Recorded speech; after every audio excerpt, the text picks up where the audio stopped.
This is Carl at National RV Detroit. I'm going to walk you through this 2024 Sandpiper fifth wheel, and the model number is 4002FB. So this is going to be a how-to video. It's not a floor plan video. It's just some of the features and how they work, okay? So starting at the door side rear, you can see you have a quick connect for to the LP system for a grill or a griddle, whichever appliance you have. There's also a rail here to hang it on. Okay. You have a auto leveling system, a ground control system, and this is a 4-point system.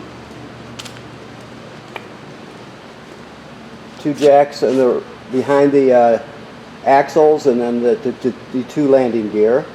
I'll show you how that operates when we get to the controller. You have a power awning on the slide room and a power awning on the side of the trailer, as you can see.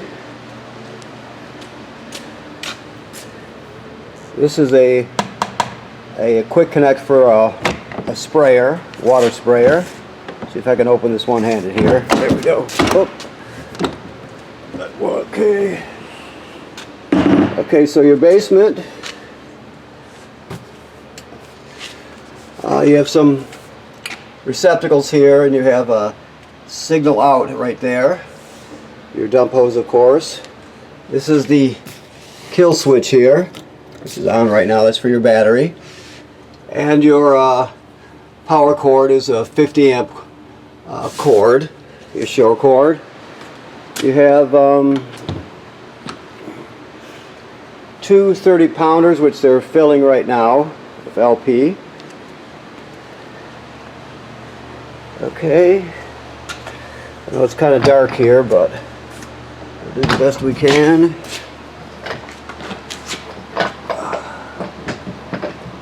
Okay.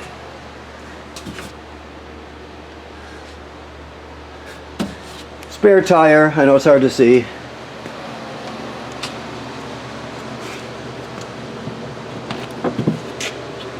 Your water system here.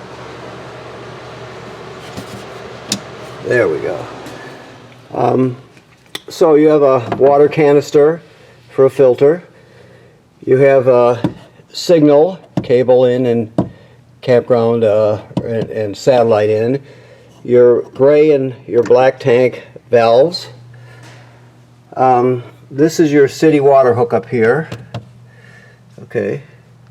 And this is your black tank flush here. So your black tank flush, you should only turn on the water. You hook the hose at the dump station up. You should only turn on the water while your black tank valve is open. So you want it in the open position before you turn on the tank flush. You don't want too much pressure to build up. Of course, you have another quick connect here.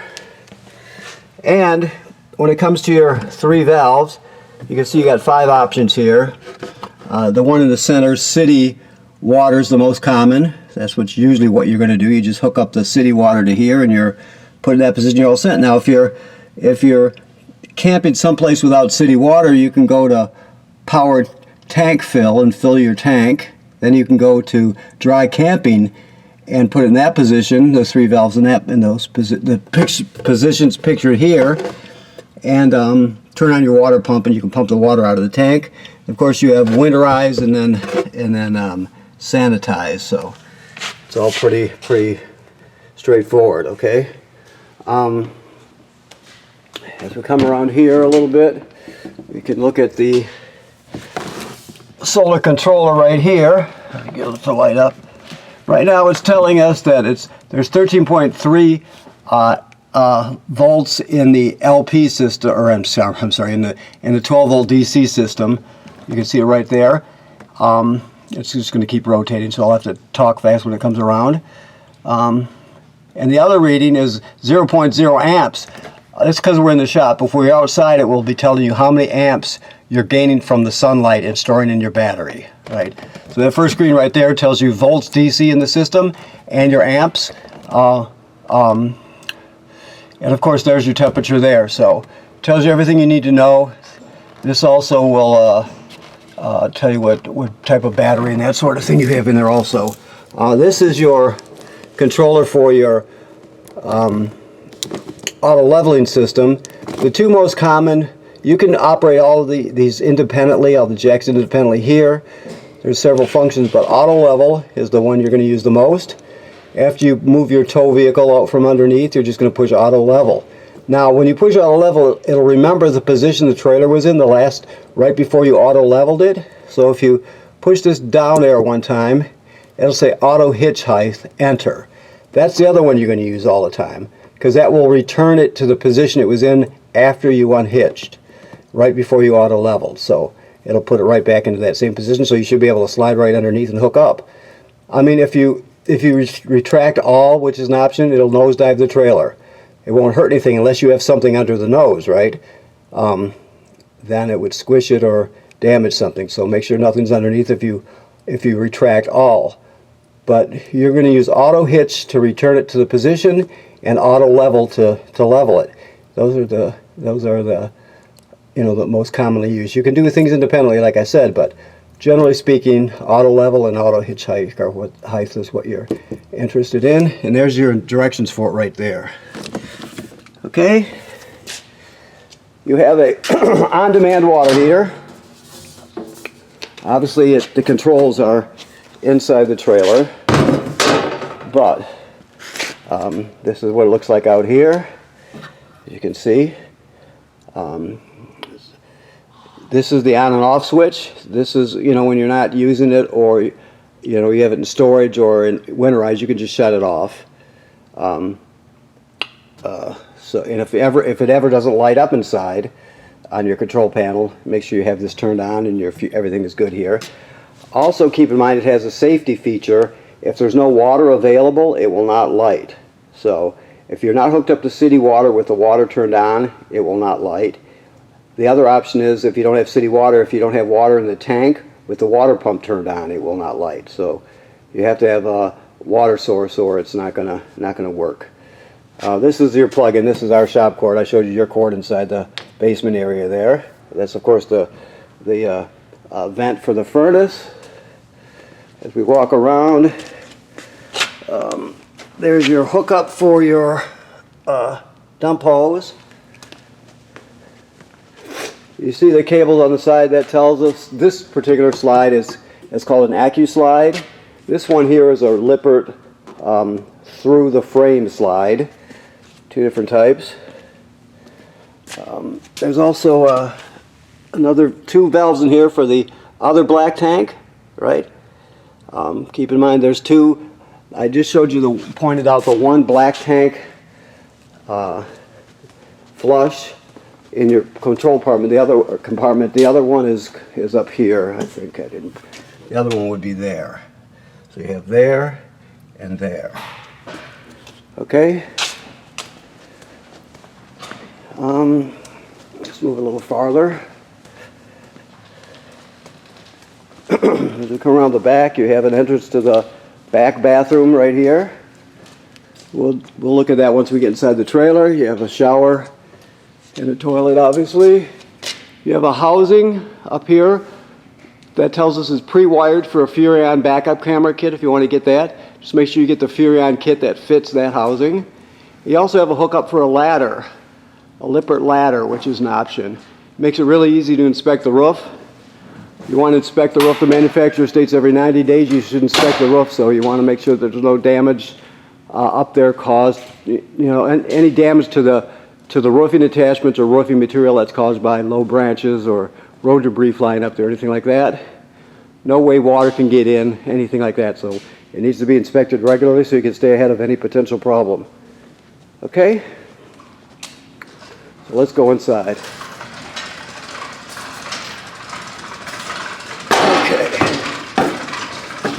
So, when we come in the door, this is your power converter right here. This converts AC to DC power. So, basically, you have regular AC, 120 AC circuit breakers like you see at home, and they're all marked. You also have fuses, 12-volt DC fuses in there that handle all the 12 volt DC. So this basically, when you're plugged into shore power, converts AC to DC power. It also will charge your battery as long as you're plugged in. So it does that. The thermostat is self-evident. You just hit the mode button and choose what you want it to do. I'm sorry. let me change that around a bit. Your thermostat, which is here, does that. You hit the mode button, change it what you want to do. This is a remote for your ceiling fan, right up here, and it will control. It'll control the fan from there. Yeah, this is a GFCI plug. All the plugs are wired. Or no, I'm sorry, back off. No, it's not. There is one, but that's not it. This one has a USB charger in it. I'm sorry about that. So this one that I first pointed out as being a thermostat, obviously, is not.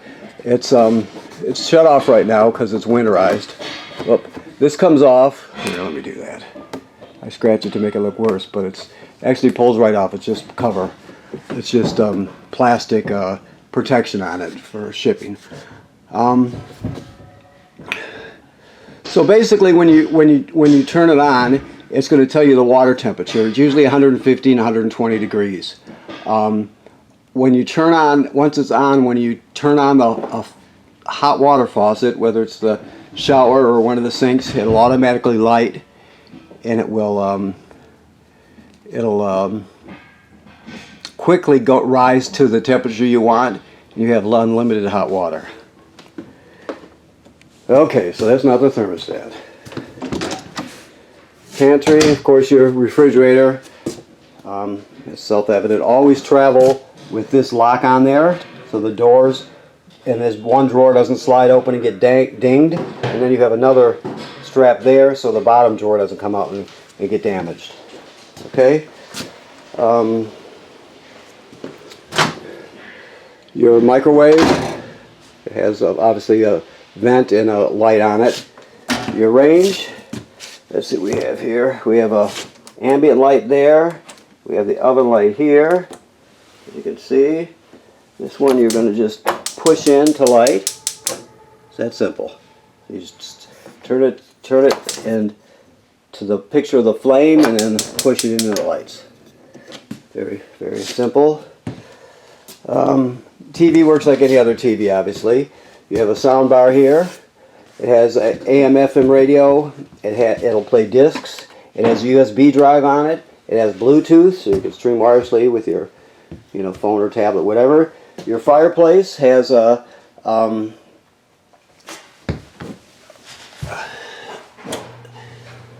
you have on and off, obviously. You can change the flame. You can change the temperature, like so. Okay, got a thermostat.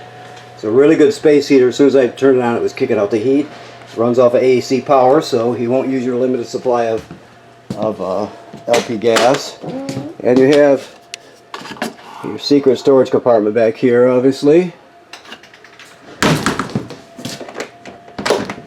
Okay, the rest is just storage. Your seating, it's a recliner, obviously. Your grill here, which hangs on the side. Your chairs should be strapped down when you're traveling. You have your loft up here. Okay. Bedroom here.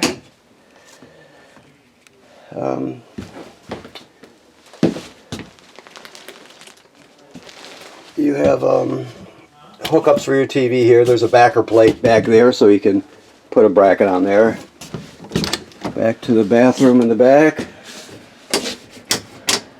Right there. Okay, it's all self-explanatory. I'll tell you about the, let's see here. Let's move up front here. Okay. Also, this is your carbon monoxide LP gas detector. It should always be green like it is. If it's not green, get it serviced immediately. Never just leave it as is, not working. It has to be working. It's very important, obviously. So, here in the main bathroom here where you can see there's antifreeze here. We still haven't cleaned up yet. The remote for your ceiling fan. The toilet, both toilets work the same. They got a flush pedal here. Basically, when you get to the campground, you hook up your power and your water. You come in here, you put a dose of chemical right in the bowl. You'll step on the pedal and hold it down till at least a gallon of water goes into the tank below, the black tank below, along with the chemical. Then it's ready to be used. You can use more than a gallon of water, just don't use less. And if you don't use water and chemical, it's going to be a mess. It'll clog up, it'll smell terrible, it'll just be a real mess. So you always want to make sure you put at least a gallon of water and chemical in there. Always latch your shower doors in the open position like that when you're traveling. Otherwise they'll slam together and they can break. So make sure you always do that. Coming up front here. I don't know what he's doing with your... He's still working up here, obviously. You have your router here. Over here on this side, I won't bother. I'll turn on some light here, but you can see you're already you got all your hookups for a washer dryer, stackable washer dryer, or a washer dryer combo, whichever you prefer. Okay. And your TV backing plate is here. And you always want this, see this light glowing here. There's a little button next to it. You can shut it off, but when it's turned on green like that, means that your antenna's turned on, your digital antenna. So you always want it on. Okay. I think that covers it. Let me just look around real quick. The rest is self-evident stuff. Okay, let me look.